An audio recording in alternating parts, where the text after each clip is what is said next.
Demorou, faltou planejamento, os recursos foram mal distribuídos e as ações não focaram regiões mais ameaçadas. O resultado foi a volta da febre amarela, segundo o estudo da Fundação Getúlio Vargas. O estado de São Paulo acaba de ser considerado área de risco pela Organização Mundial de Saúde e vão aparecendo mais casos e mortes em Minas Gerais e no Rio de Janeiro. O governo corre com vacinação, fracionando a dose. É a prevenção que chega depois.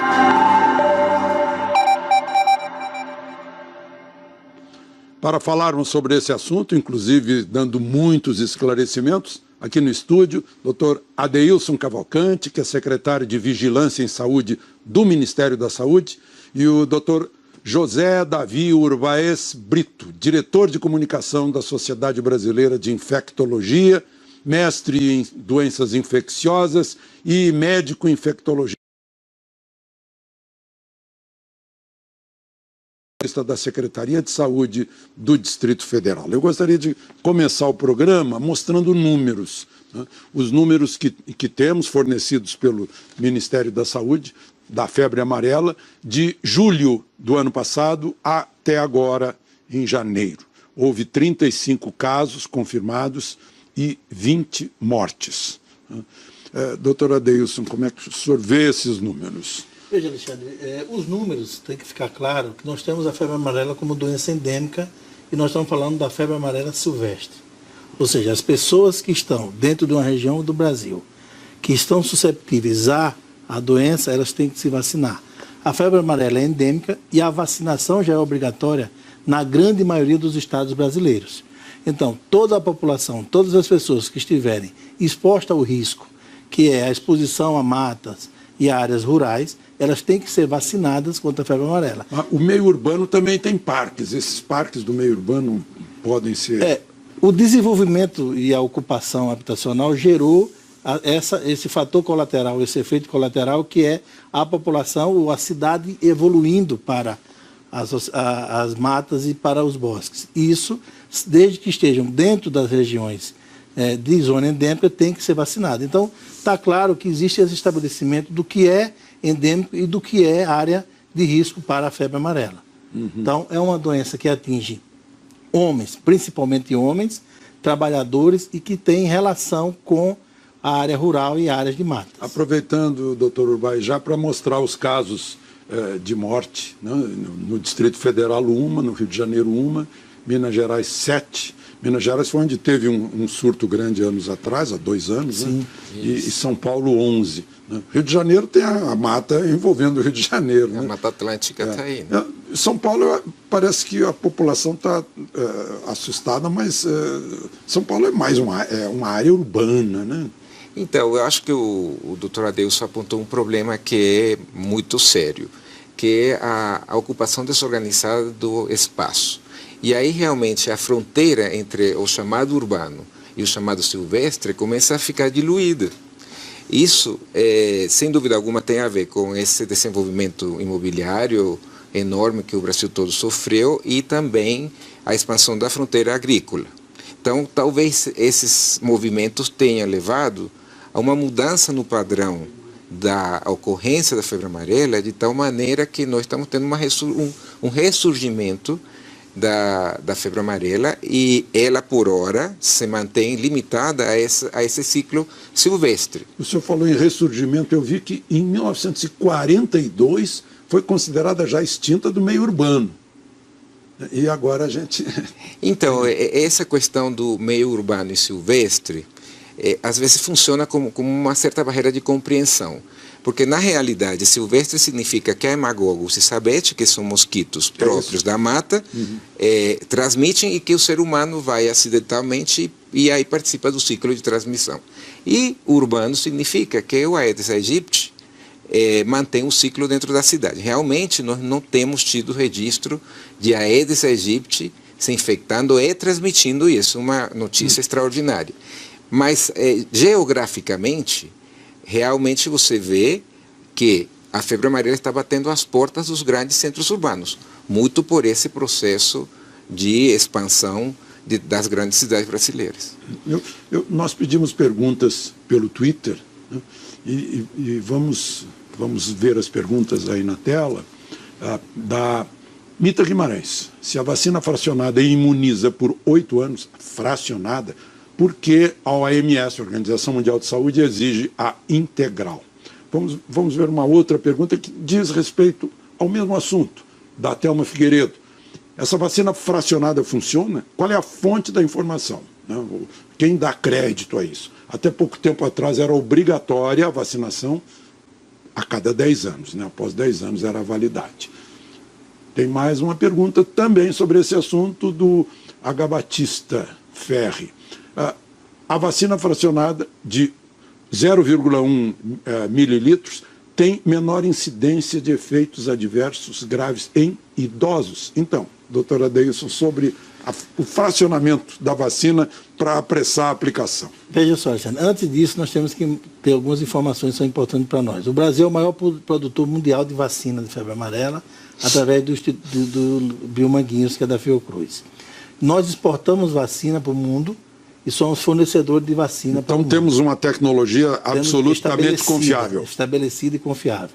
Além disso, o que é que acontece? Ano passado, naquele momento daquele episódio, nós estabelecemos como prioridade dentro do Ministério, junto com a Fiocruz, por uma determinação do ministro Ricardo Barros, uma nova parceria entre a Fiocruz e o Laboratório Libes, ampliando uma fábrica, um chão de fábrica, com a capacidade de produzir 3,5 milhões de doses de vacina mês, somando aos 4,5 milhões de doses de vacina do Laboratório de Biomanguinhos, que já está na fase de produção de lotes de segurança para posterior liberação da Anvisa, e dessa forma nós podemos estabelecer. A vacina foi estabelecida, nós criamos, além da vacinação, mecanismo de controle com vigilância entomológica para avaliar mosquitos e de primatas, para que a gente possa fazer isso, criando uma rede de laboratórios nacionais de referência para que, uma vez os macacos, os primatas mortos, eles possam ter encaminhamento distribuído por região brasileira e dessa forma estabelecer. Existe aproximadamente 2,5 milhões de doses distribuídas mensalmente para rotina nos estados que são de obrigação de vacinação, e dos estados que não têm a obrigação, para que vá... Eu queria aproveitar para perguntar, eu vi um estudo da Fundação Getúlio Vargas, parece que 21 estados têm lá o carimbo de áreas especiais, de cuidados especiais nesses 21 estados. Só que não houve um reforço da vacinação nesses estados. Veja, na realidade eles já são área de vacinação e são, como o mundo tropical, área de endêmica para a febre amarela. Isso já está na rotina, o Ministério distribui todos os meses, e nós temos um orçamento, quando você fala em vigilância em saúde, de aproximadamente 9 a 10 bilhões ano no Brasil, que são distribuídos para o município, Alexandre, numa rede capilarizada, ou seja, a governança é estadual e a execução municipal. Tem um bom orçamento, mas se a gente comparar o que foi aplicado em janeiro no último janeiro, foi muito pouco. Não, mas esse dado ele não reflete a execução. Veja, dependendo do período em que foi analisado o dado, ele pode ter sido empenhado e enviado, os municípios podem ter recebido e não executado, mas de modo que, se você analisar um orçamento global, algo em torno de 10 milhões, de 9 a 10 milhões, se você dividir em 12 parcelas, que a nossa transferência é mensal, e outra coisa, dentro da vigilância, nós já trabalhamos as transferências mensais. Então, todos os meses, os estados e municípios recebem diretamente. Essa vacinação é encargo do município? Do município. Os municípios, a governança, um sistema como o nosso, com a capilaridade, Alexandre, para 5.570 municípios, ele tem um ordenamento. A política pública traçada pelo Ministério da Saúde como uma política de saúde, a governança estadual e a execução municipal. Esse é um processo que está constantemente sendo analisado e monitorado naturalmente. Doutor Urbais. Na verdade, o Brasil tem um histórico de sucesso no controle da febre amarela. Nos últimos tempos, tem tido problemas muito sérios nas vigilâncias epidemiológicas. E todos esses modelos de doença, elas têm que manter, não pode se dar chance em forma alguma de qualquer componente da vigilância ficar mais fraco, porque aí acontece toda essa sucessão de eventos. Então, na realidade, em relação ao que você afirmou sobre a vacinação, essas áreas de alto risco têm a tradição de vacina.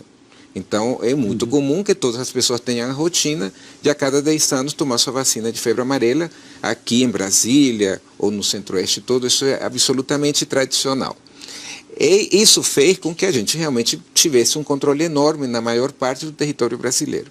O problema é que nas áreas limítrofes dessa transmissão de febre amarela, a vigilância não funcionou a contente em todos os seus componentes. A parte do município, às vezes, fica muito fragilizada, porque os municípios não são Belo Horizonte, São Paulo, não são cidades grandes. Você tem municípios na área rural que não têm massa crítica técnica, que não possuem toda uma série de saberes que deixem ele com a clareza de que febre amarela, mesmo que não esteja presente, a qualquer hora pode vir a representar um problema grave. Vacina, prevenir. Isso, né? E veja só, quando você analisa o surto que ocorreu em Minas Gerais em 2016, que foi enorme, que acabou se estendendo para Espírito Santo e Rio de Janeiro, o número de casos confirmados é enorme, 770, o maior que já se descreveu no Brasil. Sim. E com uma mortalidade, que isso que mais preocupa, é elevadíssima, hoje de 35%. Naquela ocasião foi metade quase. Então, aí o que acontece? Quando você tem essa circunstância, e foi um dos fatores importantes, é que a cobertura vacinal estava muito baixa. Inclusive em torno de 40%, quando a cobertura vacinal de áreas de risco tem que se situar acima de 80%, 90%, porque se trata de um agravo extremamente intenso com mortalidade garantida quando se desenvolve caso grave. Então, sim, sem dúvida alguma, é um esforço num país continental, que é muito amplo, muito heterogêneo nas suas características, e o fato da febre amarela ter diminuído como importância no dia a dia também faz que se perca pouco da sua ênfase. Eu noto que o senhor não falou ainda sobre vacina fracionada. Qual é a sua opinião a respeito? A vacina fracionada, ela se origina, a sua motivação, porque todos os especialistas na área viram que a expansão dos casos de febre amarela viria a acontecer. Sem dúvida alguma, porque houve mudanças mundiais, globais, na expansão urbana, na barreira agrícola que eu já mencionei. E aí, evidentemente, e no Brasil com muita intensidade, se procuraram alternativas. Então, se montaram protocolos a partir do conhecimento de que a concentração de unidades de vírus em cada vacina é muito elevada, muitas vezes além das necessárias. Só para simplificar, a Organização Mundial da Saúde exige 1.000 unidades para que uma vacina seja eficaz e segura. A nossa vacina pode ter entre 28 e 52 mil unidades, então muitas vezes além. E aí, então, se fez um ensaio para fazer o fracionamento. Isso foi feito aqui, com grupos de pessoas não vacinadas, e se viu que sim, que tem uma segurança, que tem uma potência em induzir proteção com produção de anticorpos, só que esses dados consolidados existem apenas por 1 ano. E, finalmente, isso se levou a campo, porque uma coisa é o modelo de pesquisa, né? Outra coisa é quando se leva a campo. Na emergência que houve, a partir do surto de febre amarela urbana na República Democrática do Congo, foi uma emergência terrível, ali se teve que procurar outras alternativas de vacinação para que nós tivéssemos imunógeno para controlar aquele surto terrível. E aí se lançou mão desse conhecimento, como eu falei, uma boa parte dele obtido no Brasil, e aí então se tentou o fracionamento. E deu certo. Deu certo. Nós temos hoje 1 ano e poucos meses dessa estratégia, 1 ano e 4 meses, por hora, esse surto realmente foi develado, e aí tem, então, a sua eficácia por este tempo garantido. Então, por isso que a gente tem que ter uma visão sempre prospectiva. Porque as pessoas ficaram preocupadas, aí nós fomos para a rua ouvir as pessoas a respeito de suas preocupações em relação a esse assunto. Vamos ouvir os depoimentos, as opiniões. Eu vacinei há mais ou menos 7 anos, e eu queria saber se é preciso vacinar novamente ou se está válido para toda a vida. Quanto tempo leva para a pessoa, quando contrair a doença, vem a óbito? Quais são as causas da febre amarela? Se a pessoa for infectada, tem algum tratamento para conseguir a cura? A mãe gestante, a criança é contaminada com a febre amarela? Existe muito mito, né? As pessoas falam que a doença pode ser transmitida através de animal. É verdade? É mentira? Isso acontece? Ou como se pega a febre amarela? Nessa época de chuva, prevenção. Qual a principal prevenção? Eu tenho essa dúvida. Então, prevenção, o macaco não é vítima, né? Veja, Alexandre, uma coisa que é importante nós analisarmos é fazer uma avaliação cronológica rapidamente. No início de 2017, nós tivemos caso de febre amarela. O Ministério aportou recursos, colocou a vacina, levou pessoal de apoio para os estados. Então, vacinamos o Espírito Santo, vacinamos o Rio, Bahia e Minas Gerais.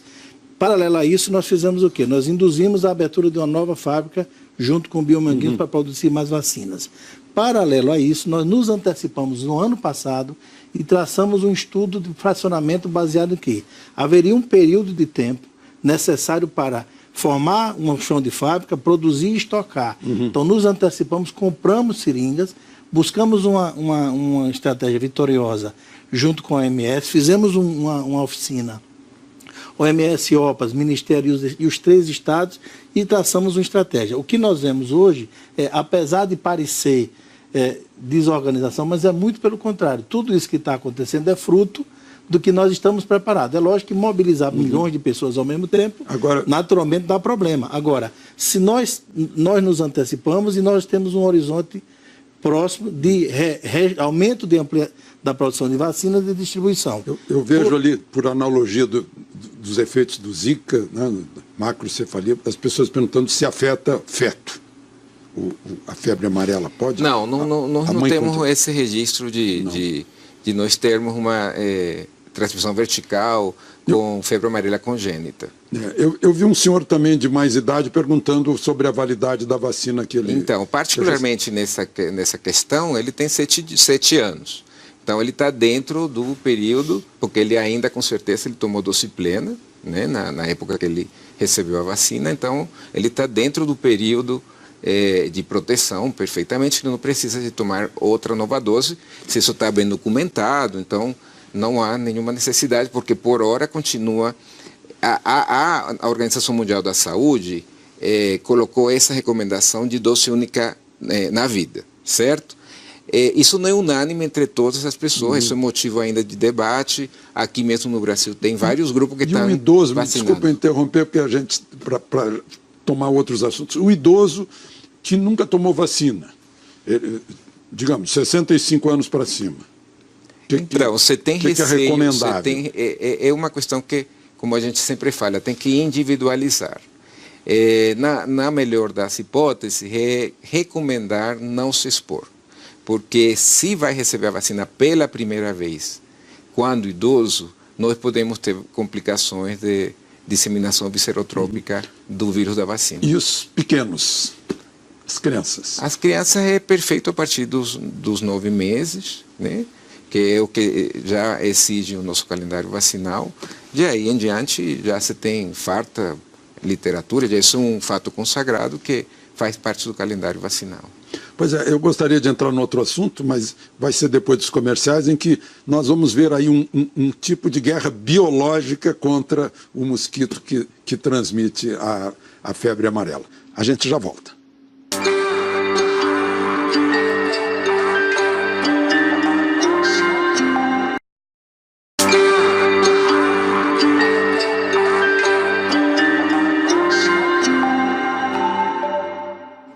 Voltamos a prestar esclarecimento sobre febre amarela e tem aqui uma pergunta que veio pelo Twitter sobre um assunto que eu levantei na passagem de bloco, da Dani Barrichello.